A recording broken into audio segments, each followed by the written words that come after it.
All right, well, we're still working on the Jeep here.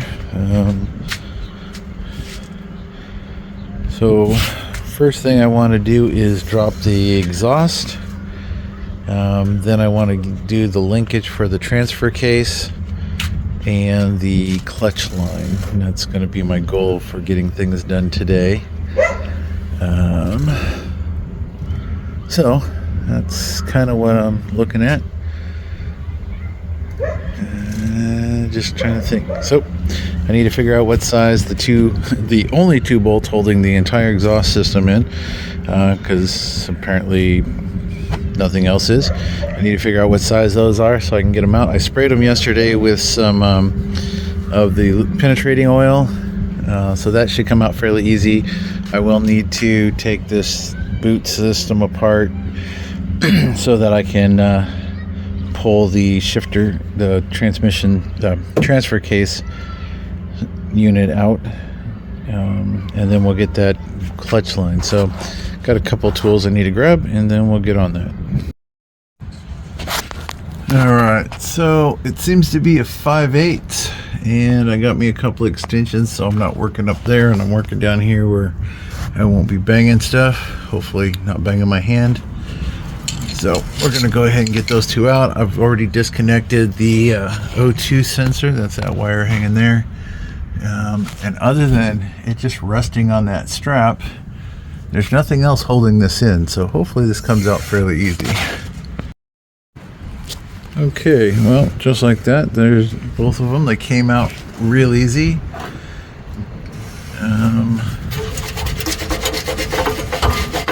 So I think if I reach up there and pull that flange down, it should slide out of there. And then I guess I should put a jack stand back underneath the transmission, take the straps out, and just set everything on the ground. I think will be the easiest way. I'll have to figure that out in a second. Alright, so I got my handy dandy 20-ton jack back out. I have the exhaust off. I just turned it. It's just laying right there. It's still on the strap. This strap here is not touching the transmission anymore. This one still is, but that's okay. So now I got to go over there because that's where they're on. So I'll go ahead and loosen the two straps up and then drop that. And then I'll put the straps back. Just as safety, because I still want to drop the transfer case separately, so I have to get all this linkage out of here anyway, so I can bolt everything anyhow. But like I had pointed out the other day, this one is loose. I just hung this here so I would know what size it was. And then that one's missing a nut, so kind of pointless. And so apparently it's only attached on the top side. So when I get up there to pull those screws out, be able to just take everything apart. So I will have to unplug all the transmission lines. While I'm down here, I have my drip pan right there. I'll slide in here. So, yep. So next I'm gonna go ahead and get these straps out of the way so we can get this exhaust out. And I'm still debating whether to order a factory exhaust or order an aftermarket one that doesn't have a cat and then take it down and have a California cat put in, or just taking it straight to the muffler shop and having them build an exhaust from the new header, because I'm getting the Banks header all the way out. So I've got a couple of different options. So once I get the exhaust out of the way, I'll go ahead and finish taking this bracket apart, and then I'll get that clutch line removed from down here. And so that should leak some fluid, so we're going to have to make sure we collect that up. So yeah, that's where we're at. All right, so there's the exhaust. Came out pretty easy.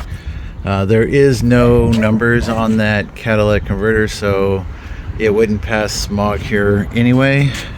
So that's kind of thing. So next thing I'm going to do is I'm going to remove all these 5/16 bolts around the shifter boot, but I need to put this into 4 low per the instructions, because that's what it says for the slip yoke eliminator. So that's what I'm going to do. hopefully. Oh, that hurt. That feels like it's all the way in. All right, now I can take that shifter knob so I can get this boot out of there. All right, so to get that boot out of there, it was a combination of 5/16 and 10 mils. Don't ask me why. I was able to unscrew the shifter, the main shifter, by hand. I needed a wrench to break the keeper lock nut off of the 4x4 shifter. So now I'm going to go down. I've got it in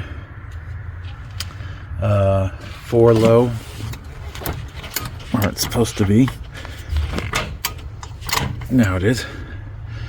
So now it's in 4 low, and we'll disconnect this linkage, everything on the bottom, and then we'll come back up. I still have to take this outer plate off so I can get to the upper 2 bolts that are holding that on, but that is all.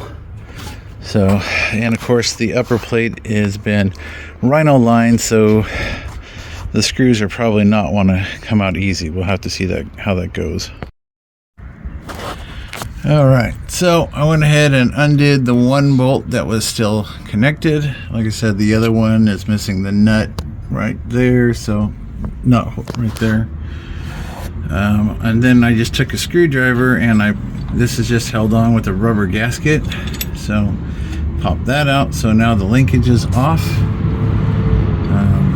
So transfer case is in 4 low, which seems to be all the way up. Now I can get those 2 bolts at the top, and I should be able to remove the entire shifter, transfer case shifter linkage. Sorry, garbage day. And we'll see if we can get that other cover bolts out of there. All right. Well, since I'm down here and there's really nothing else for me to do, I'm gonna go ahead and disconnect that line so it can start to drip, and then at least I'll be on the top working. The only other thing for me to do is come back and unplug all the lines going to the transfer case and to the speedo, but I can do that later. It's fairly easy. All right, so I just got to get that clip off. So I think I could just push up with it with a screwdriver to disable it, and then I should be able just pull that line straight out. All right, it took a little bit of wiggling. I got the clip off and I set it right there. I just pushed on it, and then I was able to just reach up and pull it off with my hand. And then I just had to wiggle the line back and forth and it slid right out. Like I said, I'm replacing that with a steel braided line, so everything is going to be swapped out, so I wasn't too concerned about damaging it. But yeah, this is just a plastic line, so if you're not going to replace yours, go ahead and be gentle. And I got most of it in the pan. I got some over there, but not too bad. All right, so now I got to get that outer cover off, and then I can get to the last 2 bolts on the transfer case shifter linkage, and I can go ahead and pull that up and out of the way. All right, so I got all the screws out. Oh, no, I did. All right.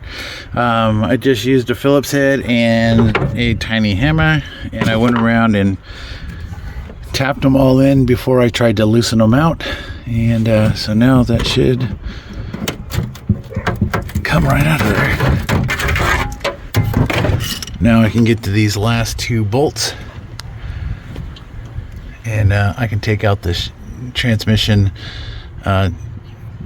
transfer case linkage. Jesus, I'm having a hard time today. All right, so let me grab, I believe that's a 1/2 inch, and we'll get those out of there.